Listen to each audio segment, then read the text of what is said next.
I now give the floor to Her Excellency Christin Linde, Minister for Foreign Affairs of Sweden.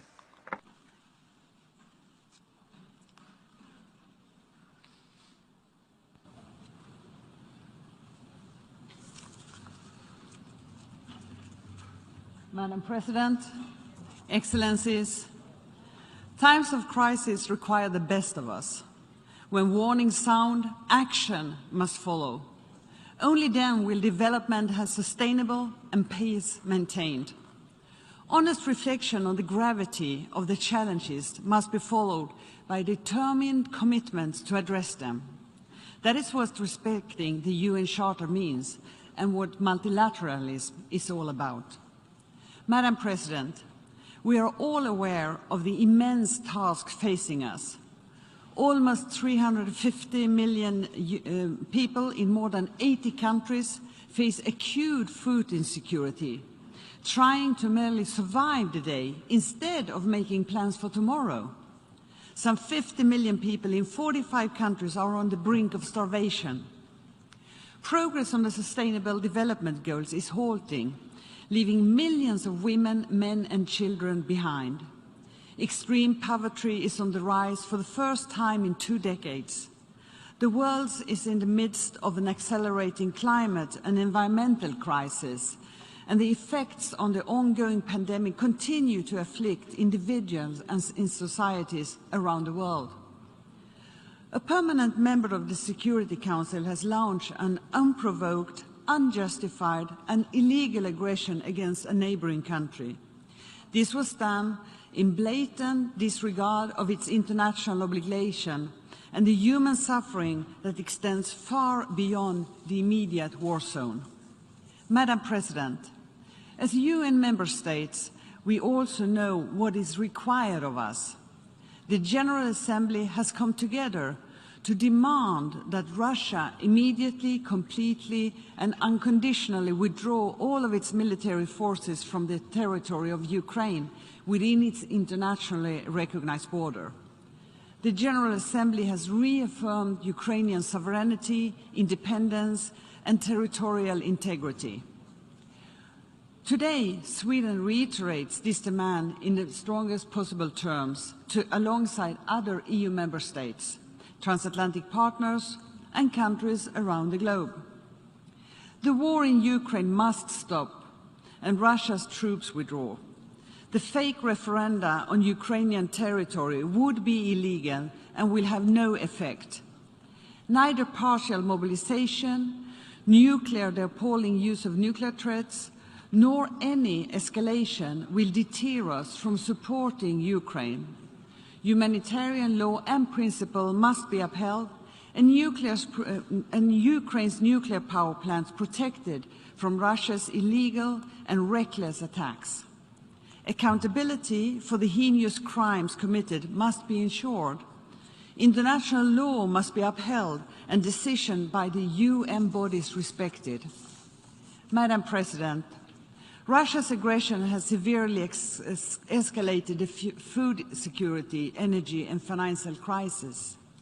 Governments and societies already struggling to cope with the consequences of climate change, conflicts and the pandemic now face even more serious challenges. Because of the actions of one country, more than 1.5 billion people in more than half of the UN member states find themselves at greater risk of poverty, starvation and indebtedness. In short, the global relief, recovery and resilience needs are immense. Sweden and the EU have scaled up our own contribution to meet them. To save lives and alleviate suffering where needs are the greatest, Sweden has increased its humanitarian assistance to a record high $950 million this year. We commend the efforts of the UN Secretary General and the President of Turkey on the Black Sea Grain Initiative. Under the initiative, some 50,000 tons of wheat will, thanks partly to Swedish funding, soon leave the port of Odessa, bound for millions of women, men and children at risk of famine in Yemen. A significant part of Sweden's ambitious aid budget has been directed to the UN as an investment in global peace, security and development, and the multilateral system itself. Our actions are firmly anchored in the 2030 agenda with the SDGs and the Paris Agreement, which are now more important than ever. It is time to raise our ambition and accelerate action to tackle climate change and biodiversity loss, or will fail not only future generations, but also our own. At the international meeting in Stockholm, +50 in June, countries came together to follow through on the recommendations and actions. Sweden has spearheaded the climate transition through innovation and green investments and an ambitious increase in climate aid. Mounting evidence show that climate change also leads to greater risks to peace and stability. A solid foundation for advancing climate security is in place at the UN and in regional organizations. The OSCE took key decisions last year during the Swedish chairpersonship, and the EU is scaling up. The nuclear threat is alarmingly present, and Russia's action over the threshold, in lowering the threshold, is a way that increases the threat that is facing us all. In January this year, the leader of all 5 nuclear weapon states committed to the prevention of nuclear war and avoiding arms race. They affirmed that a nuclear war cannot be won and must never be fought. Russia's irresponsible action and nuclear rhetoric since then severely undermines the credibility of its commitments on this pledge. It is also deeply troubling that Russia broke consensus on the draft outcome of the NPT review conference. The countries of the Stockholm Initiative have presented ideas to head a call from the UN Secretary General to bring disarmament and non-proliferation back to the top of the international agenda. Madam President, the world is in a gender equality recession. Regrettably, the rights, resources and representation of women still cannot be taken for granted. Violence against women and girls has increased.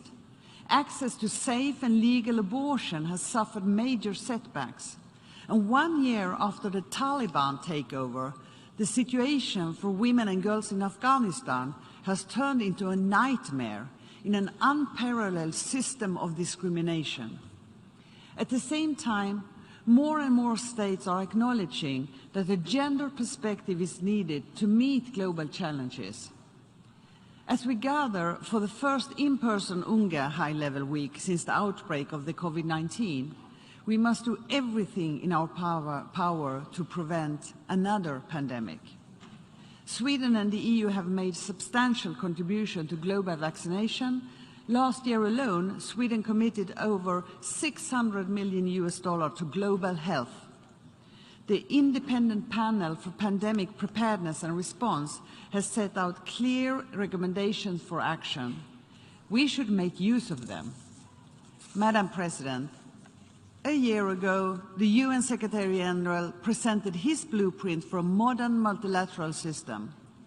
Our common agenda is an accelerator of the SDGs, a launchpad for a new agenda for peace, and a way towards a more inclusive, modern and networked UN. It was us member states who called for the report, and as member state, we should do our collective best to act upon it.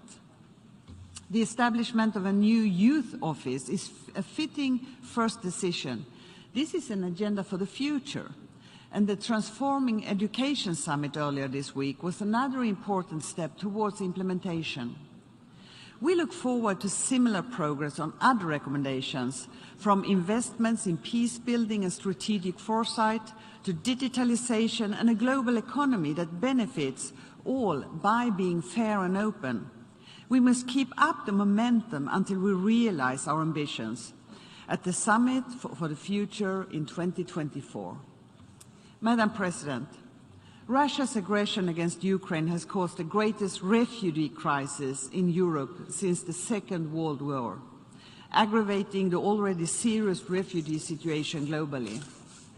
This military invasion of a country in our neighborhood, in violation of the very same international law that is protected us all from aggression, has also fundamentally changed Sweden's security environment.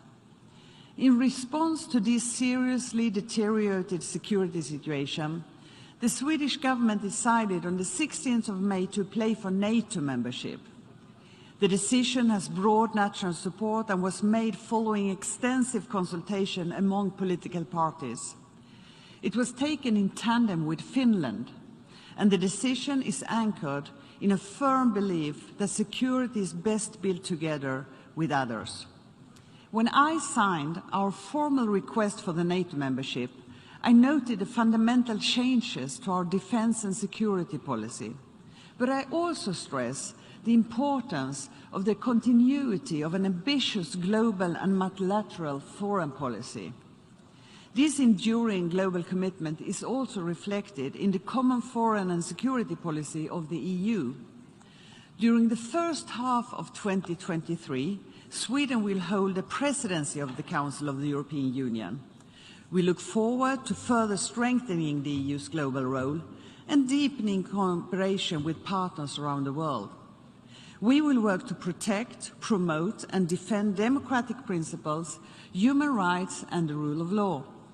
And we reinforce the already solid EU-UN relationship to seek multilateral solutions. We lend our full support to Denmark's candidacy to serve as an elected member of the UN Security Council in 2025 to 26. Their campaign message, equality, security, action, is a message from all the Nordic countries. Madam President, it must be safe to work for peace, security, development and human rights. So far this year, there have been 176 attacks against humanitarian workers and 47 have been killed. More than 50 peacekeepers have lost their lives while serving in UN missions. A few months ago, the UN Secretary General and I inaugurated a work of art in this very building in memory of Zaida Catalan and Michael Sharp, who were murdered while working in the UN in the Democratic Republic of Congo. In too many countries, civil society representatives, human rights defenders and journalists are threatened, subjected to violence or even killed for expressing their opinions or reporting on current events. The global trend of democratic backsliding must be reversed, and the vicious circle of lack of democracy, disrespect for human rights and disregard of the rule of law broken. Investing in democracy means investing in peace and sustainable development. Efforts must continue to bring clarity to the circumstances of the death of the former Secretary General of the UN, Dag Hammarskjöld, and his crew. We fully support the work of the UN-appointed independent investigator. Madam President, to echo the topic of this debate, we are at a watershed moment. We are witnessing a full-scale war in Europe. Across the globe, armed conflict and repression cause suffering and halts development. We are not doing enough to tackle the climate crisis. Too many people are facing hunger, being forced to flee from their homes, dying from curable diseases, and living in fear or under oppression. We, the United Nations, must make sure there is a different story to tell next year. It won't be easy, but it is possible if we head to call to meet in interlocking challenges with transformative change. If we act when warning sounds. Thank you very much.